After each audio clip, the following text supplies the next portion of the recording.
Yes, Eastleigh Dreamers, welcome back to another lesson with me, Tom. Today we're getting deep with grammar. We're looking at the difference between been and gone.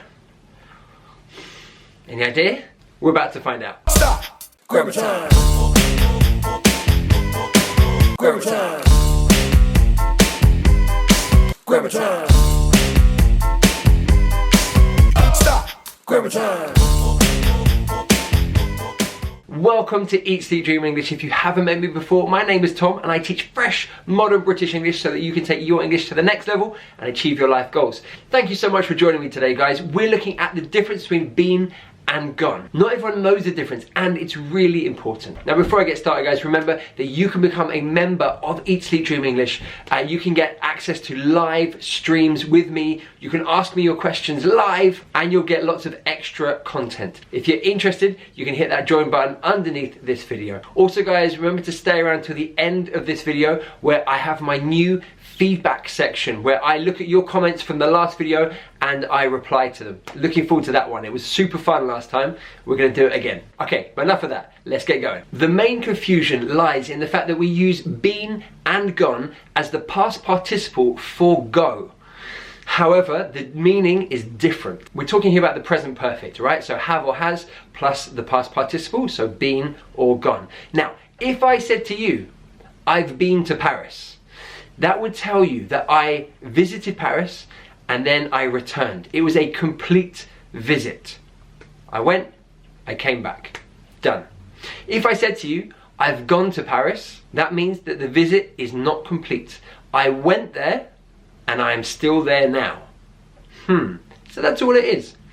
One of them is a complete visit. You go there, you come back. The other one is incomplete. Let's think about this visually, okay? So, I'm in London now, and I say to you, I've been to Hong Kong. Yeah, I've been to Hong Kong. Where am I when I tell you this?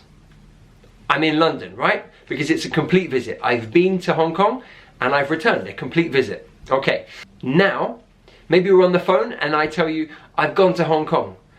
Well, where am I when I say that? That's right, I'm in Hong Kong. Ah, Hong Kong. Love this city. A little bit hot though. I don't need this jumper. Because it's an incomplete visit. I am there and I haven't returned yet. So as you can see, one is a complete visit, one is an incomplete visit. All right, let's do a little quiz to test you.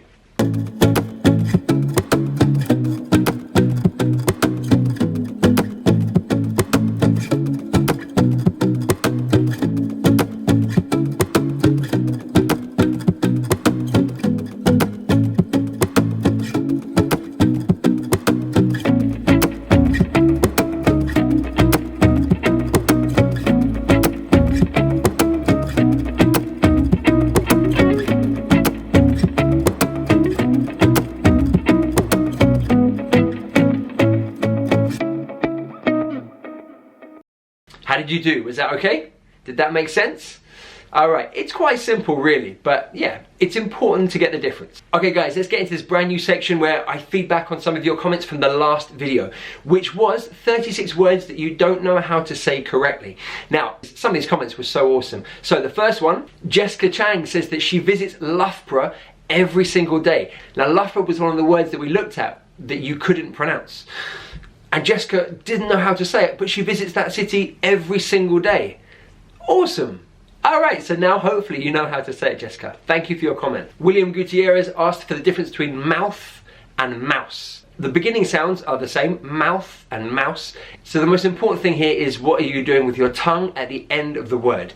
With mouth, you're blowing air out and your tongue is touching your top teeth. Mouth, mouth. So I'm blowing air out, mouth. Now with mouse, my tongue is down and I'm blowing air out, but it's not touching my teeth. Mouse, mouse. So the difference there is the height of your tongue, where your tongue is. For mouth, it's touching. And for mouse, it's not touching, mouse. Yate asked for the word brewery, brewery. That is tricky. That is a hard one. Let's break it down. So we've got two sounds here. Brewery. Brewery. So I visited the Guinness Brewery yesterday. I visited the Guinness Brewery yesterday. Brewery. Okay, just 2 sounds, that's all you need. I hope that helps. I love this comment from Serjan. Sorry if I got your name wrong there. This was referring to a video a week ago, which was all about the brand new words in 2018 that the Oxford Dictionary had just added to the dictionary. Now, what I love about this is that Serjan has watched my video. I taught a few of the words from the new list of words, but then they have gone and researched the other ones. They've shown so much curiosity and passion to learn more English, above and beyond Eat, Sleep, Dream English, and that's so awesome. By the looks of the comment, they found a word called cakeism.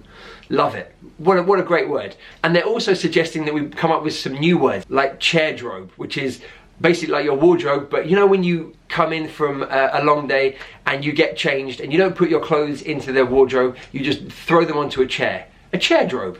I love that idea. I want to add to that a floordrobe, because I just throw mine on the floor. But I love it, and I love your passion for learning, Serjan, so thank you very much. Now, I also love this comment from Patrice. Patrice comes from France, but is living in the UK, and has a daughter, and is trying to learn more about British English and British culture so that he can teach his daughter.